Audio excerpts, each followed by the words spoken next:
Good morning to all. देखिए, आप लोगों के साथ बहुत सारी शेयरिंग कर चुकी हूँ अपने गार्डन की, और अब इतना सारा काम पेंडिंग हो रखा है, समझ ही नहीं आ रहा इतनी गर्मी में करें कैसे।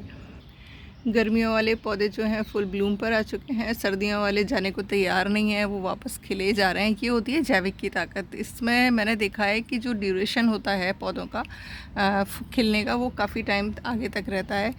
तो अगर आपके पास जगह है तो आनंद लेते रहिए, और जगह की कमी है तो सच में स्ट्रेस हो जाता है। आजकल मुझे अपने इस जंगल को संभालने में, हमारे दोपहर में आती हूँ 1 बजे के आसपास, मुझे पानी लगाना पड़ता है। अगर मैं ना लगाऊँ तो शाम तक आधे पौधे मुझे जले हुए मिलें, तो इसलिए मुझे दोपहर में भी पानी लगाना पड़ता है, क्योंकि पौधे बहुत बड़े बड़े हो गए हैं।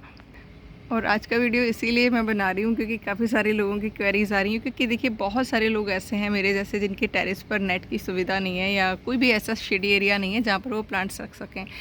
तो उन्होंने अगर मेरे स्टार्टिंग से टिप्स को फॉलो करके प्लांट्स लगाए ना, तो बस मैं इतनी गारंटी दे सकती हूँ कि आपके पौधे सर्वाइव कर जाएंगे तेज़ धूप में। 47 डिग्री तक का तो देखिए, 47-48 डिग्री तक का तो मेरे को एक्सपीरियंस है।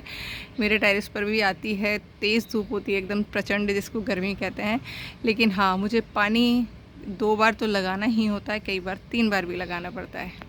और जब दोपहर में टेरेस पर आती हूँ तो देखिए पौधों को तो राहत मिल जाती है पानी जब स्प्रिंकल होता है इनके ऊपर, लेकिन मेरे सिर में दर्द हो जाता है क्योंकि इतनी तेज़ धूप होती है, बर्दाश्त ही नहीं होती।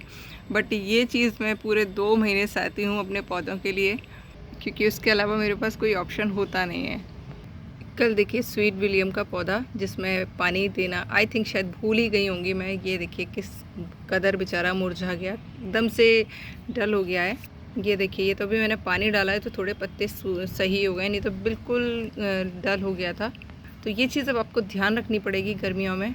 जो विंटर के प्लांट्स हैं जो कि अभी तक आपके यहाँ ब्लूमिंग कर रहे हैं, उनका थोड़ा सा केयर करना पड़ेगा। देखिए समर वाले प्लांट्स तो हीट के लिए ही बने हैं और वो सह जाते हैं, लेकिन जो विंटर वाले प्लांट हैं वो 1 दिन के अंदर बिल्कुल ख़त्म हो जाएंगे।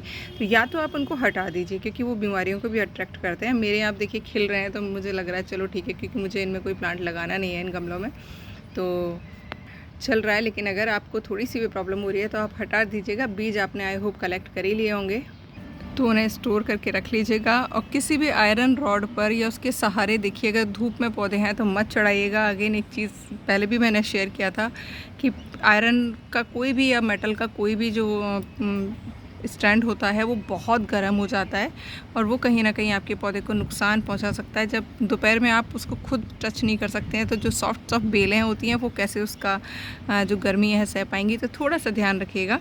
और एक चीज़ मैं ख़ास बता दे रही हूँ आपको, काफ़ी सारे लोगों के सवाल आ रहे हैं हल्दी के लिए कि मैम हल्दी लगा लें, अरवी लगा लें। तो देखिए जितनी भी कंद वाली फसलें होती हैं उनका एक टाइम होता है जब उनको उगना होता है ना, यानी कि वो तैयार होती हैं मिट्टी में लगाने के लिए, तो वो इस तरीके से स्प्राउट होना शुरू हो जाती हैं। ये है मेरे लास्ट ईयर के अरवी के कंद जो कि मैंने बचाए थे, 4-5 कंद, और ये देखिए अपने आप स्प्राउट होना शुरू हो गए हैं। तो ये बिल्कुल रेडी हैं मिट्टी में लगाने के लिए।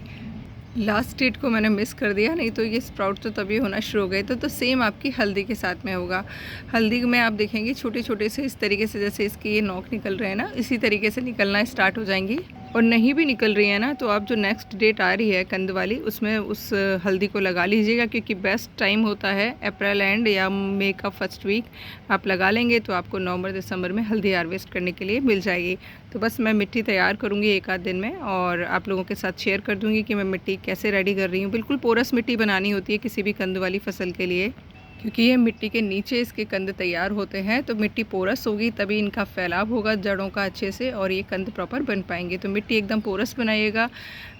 मिट्टी पे मेरे 3 वीडियो हैं। आपके यहाँ की जैसी भी मिट्टी है, काली है, लाल है या सफ़ेद जो पीली होती है वो है, तीनों को पोरस कैसे बनाया जाता है आप वीडियो देख लीजिएगा, मैं लिंक दे दूँगी कमेंट बॉक्स में। तो उस हिसाब से एकदम पोरस मिट्टी ऑर्गेनिक खाद से एकदम रिच उसे बना लीजिएगा, जिससे कि आपके यहाँ आने वाले सीज़न में अच्छे से आपको अरबी मिल सकें और हल्दी मिल सके। और ये देखिए मधुमालती पर पहला फूल खिल गया। कल ये सफ़ेद था, आज देखिए रेड हो गया है, और देखिए कलियाँ भर भर के कलियाँ आ रही हैं। अगेन इसमें भी मैंने कुछ नहीं किया है, सिर्फ जैसे पॉट फिल करती हूँ पॉट फिल करके रखा था, और रेगुलर इसमें दबाऊँगी। अब मैं केले के छिलके, 1 बैच केले का छिलके का दबा चुकी हूँ। अब जैसे जैसे ये पौधा बढ़ता जाएगा, क्योंकि ये इस सीज़न का बेस्ट प्लांट है फ्लावरिंग के लिए, तो लगाते टाइम बस यही ध्यान रखिएगा। देखिए कोई भी परमानेंट जब प्लांट आप ला रहे होते हैं तो लाकर उसको अपने यहाँ काफ़ी दिनों तक रखिए।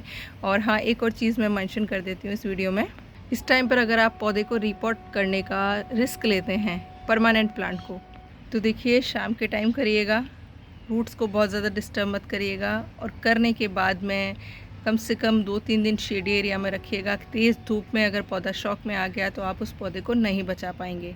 आपको याद होगा ये विंटर्स में मैं ये मधुमालती लाई थी, चीकू का पौधा लाई थी और ये गंधराज लाई थी। तीनों को मैंने 2 महीने तक अपने पास रखा क्योंकि तेज़ ठंड थी, तो मैंने इनको रिपोर्ट करने का रिस्क नहीं लिया था। इनके पॉट तैयार किए थे और फाइनली जब रिपोर्ट किया था तब आपके साथ शेयर किया था। और देखिए आज प्लांट हेल्दी हैं और चीकू भी फ्लावरिंग के लिए तैयार हो रहा है। आई होप आपका जो सवाल था उसका रिप्लाई मिल गया होगा। मिल गया है तो अप्लाई कर लीजिएगा, मिट्टी तैयार कर लीजिएगा पहले आने वाली डेट्स के लिए, तो आपके यहाँ भी इस तरीके से बहुत अच्छे से पौधे उगेंगे। और हाँ, केमिकल को उठा के फेंक दीजिएगा, आपको कोई टेंशन करनी नहीं पड़ेगी। सिर्फ मेरे तरीके अपना लीजिएगा, सिंपल तरीका, तेरा तुझको अर्पण, आपके यहाँ भर भर के फ्लावरिंग होगी। और लास्ट में एक चीज़ बोलना चाहूँगी, थोड़ा सा सोशल मीडिया मतलब फेसबुक, यूट्यूब और जहाँ पर भी मैं रिप्लाई करती हूँ व्हाट्सएप वगैरह, तो थोड़ा सा मैं गैप मेंटेन करूँगी क्योंकि बहुत ज़्यादा हो गया है।